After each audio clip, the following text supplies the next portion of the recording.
కథా కార్యక్రమానికి పునఃస్వాగతం. ఈరోజు ఒక చిన్న కథ ఒకటి మనం తెలుసుకుందాం. ఒక రోజున మనకి పూర్వం అక్బరు బీర్బలు అనేటువంటి వాళ్ళు మనం వినుంటాం. ఆ కథకి సంబంధించిన ఒక చిన్న కథ ఒకటి చెప్తాను. ఒకసారి అక్బరు బీర్బలు గారు రెండు గుర్రాల మీద వేటకు వెళ్ళడం మొదలుపెట్టారు. వేటకు వెడుతుంటే దారిలోనూ అనేక రకాల మొక్కలు కనబడుతుంటే ప్రతి మొక్కకి కూడా నమస్కారం పెడుతున్నారు. బీర్బల్ గారు నమస్కారం పెడుతున్నారు. అలా చూశాడు 2-3 సార్లు చూసిన తర్వాత అక్బర్ గారికి కోపం వచ్చింది. ఏమిటయ్యా బీర్బలు, అస్తమానం కనబడినటువంటి మొక్కలన్నిటికీ కూడా దండం పెడుతున్నావు, ఇది బాగోలేదు అన్నాడు.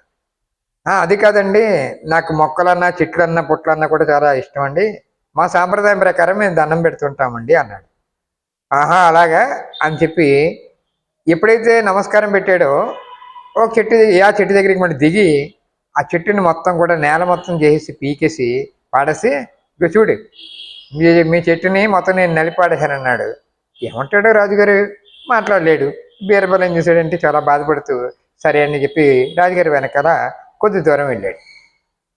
కొద్ది దూరం అలా వెళ్ళగా ఇంకొక చోట ఇంకో చెట్టు కనబడింది. బీర్బల్ మళ్ళీ దానికి దండం పెట్టాడు. దండం పెడితే ఏమయ్యా ఇందాక చెప్పాను కదా, మళ్ళీ ఈ చెట్టుకి కూడా దండం పెడతానంటే అని చెప్పి మళ్ళీ గుర్రం దిగాడు. వెళ్ళి అక్కడ ఉన్నటువంటి చెట్టుని మొత్తం దాన్ని పీకి మొత్తం కూడా వేరుతో సైతంగా పీకేసి ఆకులన్నింటినీ కూడా నలిపి పాడేశాడు. ఈయనకి కొంచెం బాధ కలిగింది, ఏమీ మాట్లాడలేదు. కొంచెం ముందుకు వెళ్ళిపోయారు. ఇద్దరు గుర్రం మీద అలా వెళుతుంటే రాజుగారికి అక్బర్ గారికి ఒళ్ళంతా కూడా దురదలు మొదలుపెట్టాయి.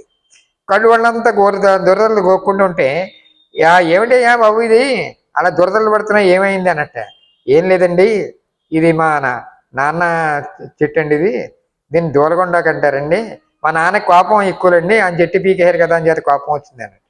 ఇందాక మా అమ్మ తులసీమాత అండి, ఆవిడ పాపం ఎవరిని ఏమందరు, అంచేత మా అమ్మ సౌమ్యంగానే ఉంటుంది కానండి, మా నాన్న దూలకొండకండి ఒళ్ళంతా ఇలాగే ఉంటుందండి, నాన్న కోపం ఎక్కువండి అని చెప్పాడు.